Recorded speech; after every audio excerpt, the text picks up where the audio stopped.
பார்த்திங்கன்னா இந்த கனகாம்பரம் செடி பூவை நாங்கள் பறிக்க போகிறோம்.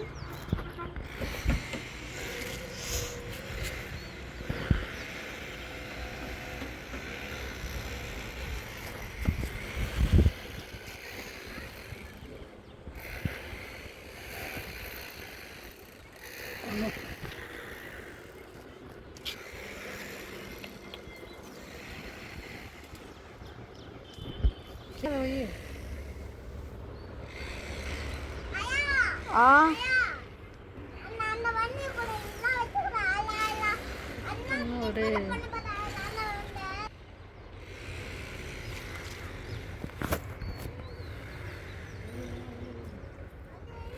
ரொம்ப முட்டு பறிக்க வேண்டாம்.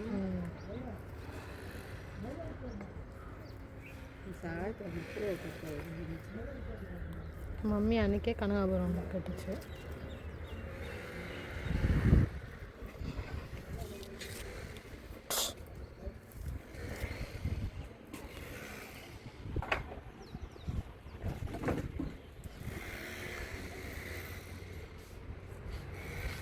இது ஆக்சுவலாக பார்த்தீங்கன்னா எத்தனை செடி 1 2 3 4 5 6 7 8 9 10 11 மொத்தம் 11 செடி வச்சாதான் இத்தனை பூ வரும்.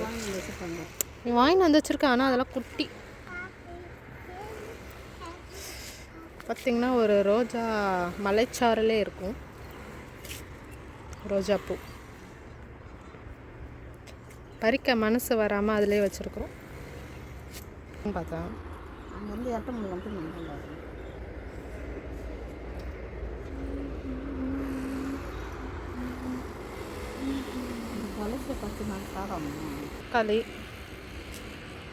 தக்காளி விற்கிற விலைவாசியில் நாங்கள் தக்காளி செடியே வச்சிட்டோம். ஆனால் பழுக்க தான் ரொம்ப டைம் ஆகுது. பிரியாணி தான் போட்டு சாயத்துக்கு போடு. இது காலில் பூத்துச்சுப்பா. இது ரெண்டு தோணும். அதான் நாம் தான் நேற்று வரவே இல்லையே. சிமெண்ட் தண்ணியாக ஊற்றி இல்லை இந்த ஜூஸ் தண்ணியாக இருக்கும்.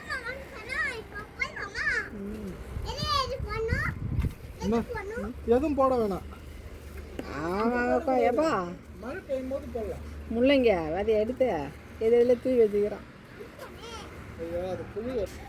இப்போ இல்லை இரு, பேக்கெல்லாம் ரெடி பண்ணணும். மண் வச்சு பேக்கெல்லாம் ரெடி பண்ணிட்டு அப்புறம் போடு.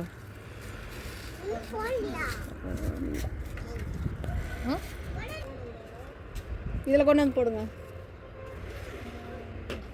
நம்ம சொல்கிறதே நாள் கேட்க மாட்டேறாரு.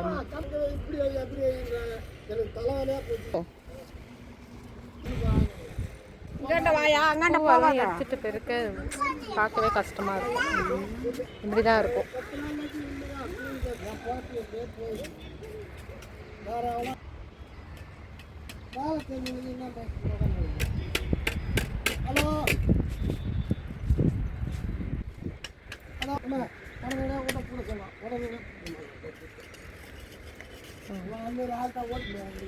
சரி, இவ்வளோ பூ பூத்துச்சுலாம் இதை கட்டி காமிக்கிறேன்.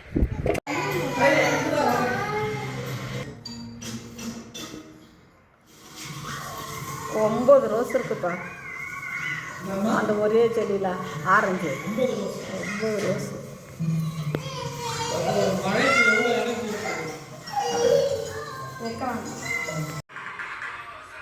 பூ கட்டி முடிச்சாச்சு.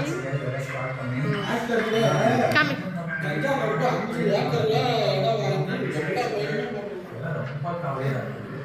பட் என்னுடைய டெரஸ்காரனுடைய கேரக்டர் நான் பார்க்குறேன். இங்கே வெளியூர் போயிருந்தாலும் அந்த செடியை நான் என் செடியை நான் பார்க்குறேன். அந்த நம்பிக்கையில் இருக்காங்க.